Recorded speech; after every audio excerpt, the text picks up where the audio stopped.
Hello, everybody. I just went ahead and finally complete Zelda Tears of the Kingdom. Let me give you a little bit about the backstory of me in Zelda games, because this is actually my first Zelda game I've ever completed. Um, I have tried tons and tons of Zelda games, and I've just never been able to get into them. I've always kept an open mind, and I've always said I'm going to keep trying them until there's one I can get into.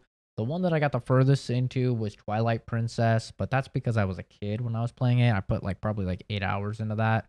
I tried Breath of the Wild. I got about 5 hours into that, and I don't know, just the mix of the power, not really being too interested in the powers and the combat being kind of meh to me. I wasn't really a big fan of, and I couldn't really get into it. I've tried Wind Waker a million times. I've tried Majora's Mask a couple times. I've just never really been able to get into a Zelda game. So, I came into this hoping that I would get, you know, some enjoyment out of it and hoping I could finally get into the series because all of my friends and family have always loved Zelda. And I'm happy to say this is the first game I've actually completed, and I've already put in around 110 hours into this game before I beat it. So that's a big deal for me, and that should tell you a lot about the quality of the product here. Um, there is a ton of side stuff I still have not done in the game, but as of now, I've done a lot of the side stuff, a ton of exploration, a ton of side quests, a huge chunk of the shrines. And I feel like I've played enough after 110-ish hours to give you guys a review. So let me give you the pros, the cons, and then I'll give you the final verdict. Normally I would have music playing um in these reviews, but in order to avoid crazy Nintendo copyright strikes, unfortunately it's just going to be my voice on this one. So hopefully that's fine with you guys. But anyway, let's get into the pros. First things first, the technical achievement here, when you consider the fact that this is a game meant to run on the Switch, is truly phenomenal. I thought Breath of the Wild was very impressive because of the scope of the level and the world and all of the mechanics that interplay with one another. I thought that was very impressive. This game basically multiplies everything by 3 because there is, you know, basically the entire map of Breath of the Wild. Then there's a whole new map in the sky, which I'll admit is not as crazy as a lot of people have made it out to be. That it basically breaks down into a bunch of little sky islands, which will usually have some puzzles to solve in a shrine. So it's not as crazy there. But then it has the depths, which is fucking massive, dude. Like, I have over 30 something, 30 or 40 of the little checkpoints under the depths because the depths is underground and it's very dark. And so you have to find these light routes in order to essentially light up the area. And I've found like almost 40 of those.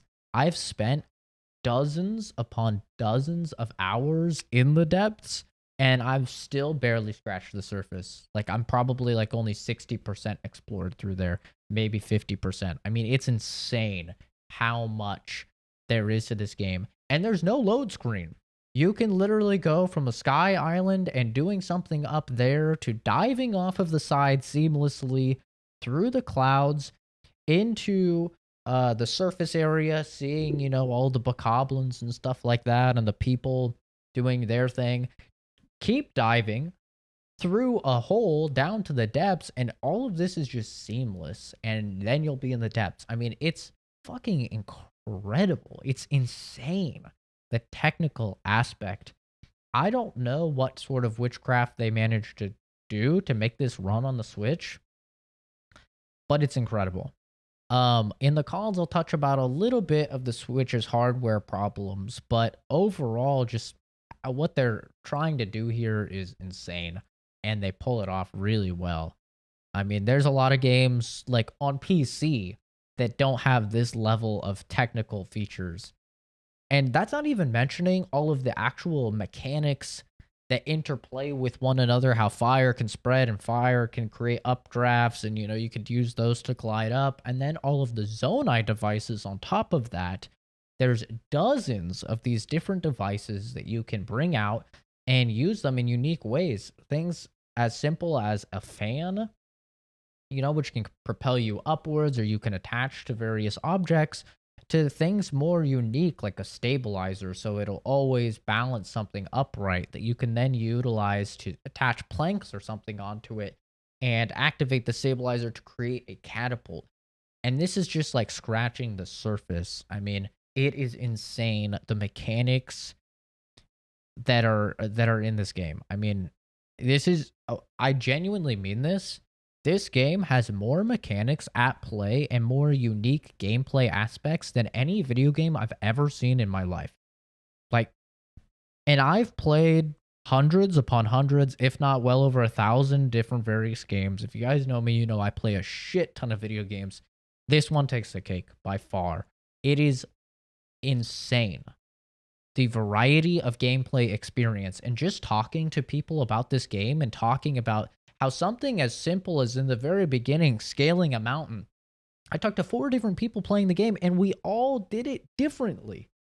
It's incredible. That is so cool, and it's such a gameplay it's such a feat to do, to have a varied gameplay like that, to where sure, Nintendo probably has some way that they plan for you to do it. And this even goes for the shrines, which are essentially little puzzles in the world. But you can solve them in so many various ways that it's just such a pleasure to play. And it's such a pleasure to watch other people play. And it's such a pleasure to talk to other people about how they played. I mean, it is fantastic. I cannot speak highly enough of the varied gameplay. I loved it.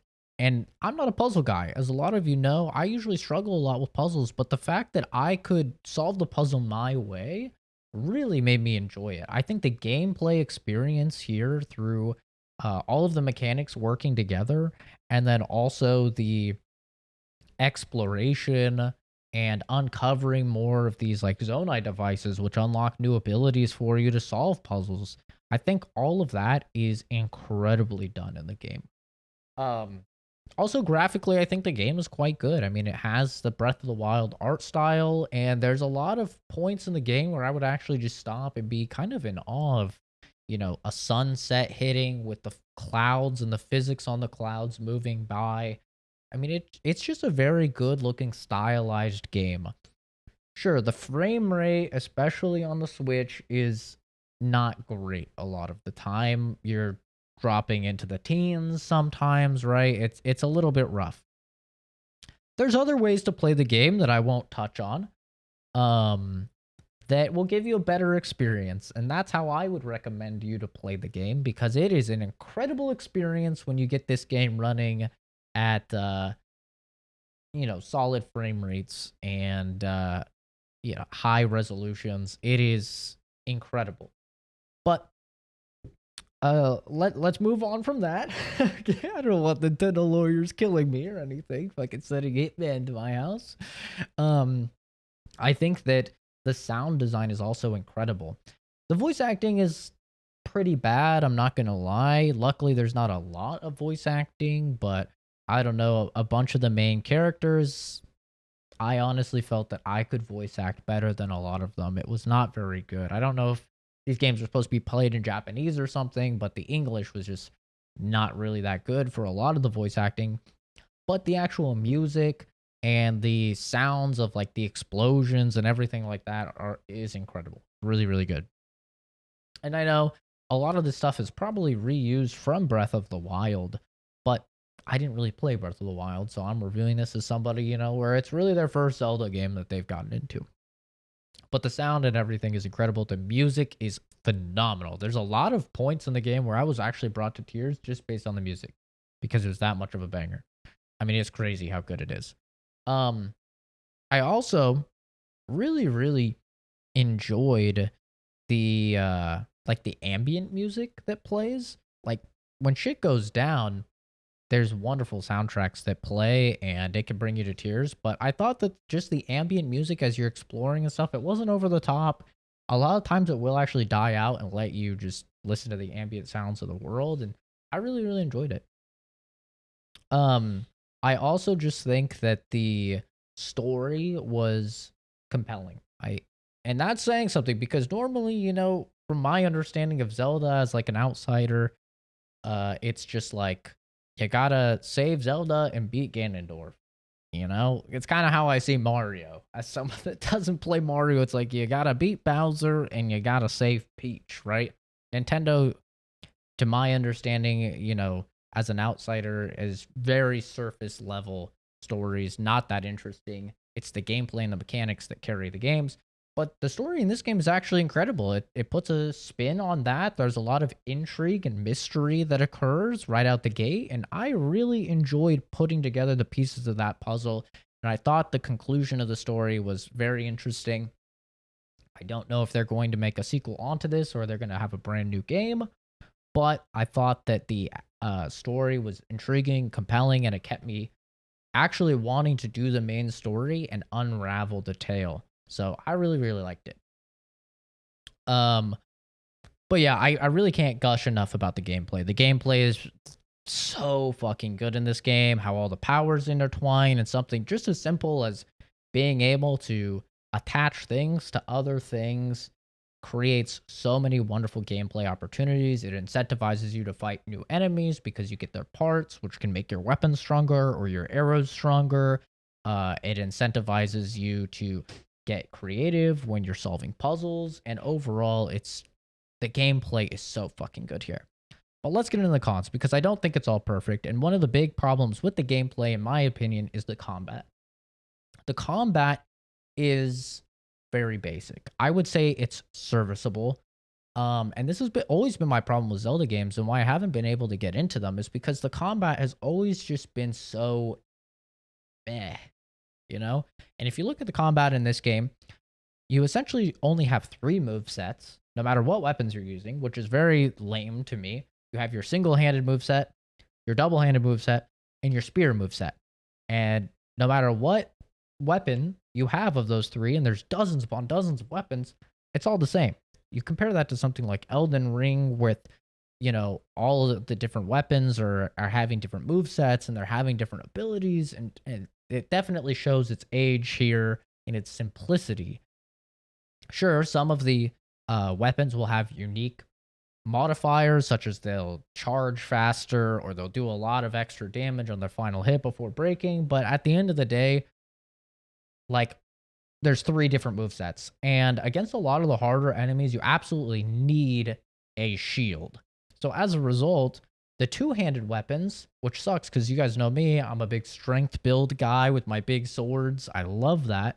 It's just not very viable because you need a shield against a lot of these enemies. They rely very heavily on parrying and or just blocking in general because the sidestep sucks. Dude, I'm pretty sure I could jump to the side further than Link can. And this is apparently a legendary warrior that can take on hordes of enemies on his own. So I have no idea what's up with that. The dude can backflip a total of 1 foot.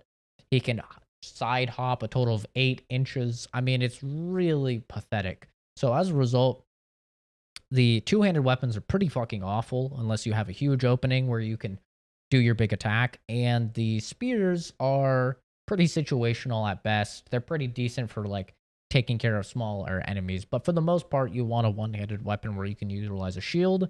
And all of those weapons have the same move sets. That's a big bummer for me, personally. And I know you're probably saying, well, Zach, you know, Zelda isn't known for its combat, yada, yada, yada. When your game has combat, and a combat is a big part of your game, I mean, out of the 110 hours I played, at least 20 of those hours, or at least bare minimum 20 of those hours were in combat, right? So that's a big enough portion of the game that needs to be good. It needs to be compelling, and it needs to constantly be innovating. And it's not. You can do some cool stuff with the combat through the other gameplay mechanics, such as creating wild contraptions to fight people. But at the end of the day, the combat itself is not that interesting. It's serviceable at best. And that was one of my problems with Breath of the Wild, and it still carries over here. Another problem that still carries over here is the idea of durability on weapons. This shit sucks. Okay? I know a lot of people have said it, but it's true. It sucks.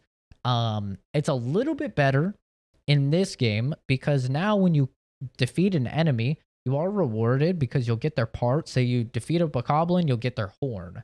And then you can use that horn and fuse it to your weapon, and now you have a stronger weapon, right? And you can do this with elemental to get elemental weapons and stuff. That is very cool. But at the end of the day, you end up killing a really hard enemy, getting one of their horns or something and being like, okay, I can make a really good weapon, but then you never ever want to use that really good weapon. So then you're just like hoarding weapons basically because they're going to break and you want to save them for something. And it's just a bummer. I think there needs to be a way to repair things. It's just not great. I don't like the durability system. Some people will like it, sure, fine, but I do not like it at all. Um Another thing that I don't like, and this is entirely based on the Switch hardware, I believe, is that when you're crafting something, if you reload a save, that crafted thing is gone.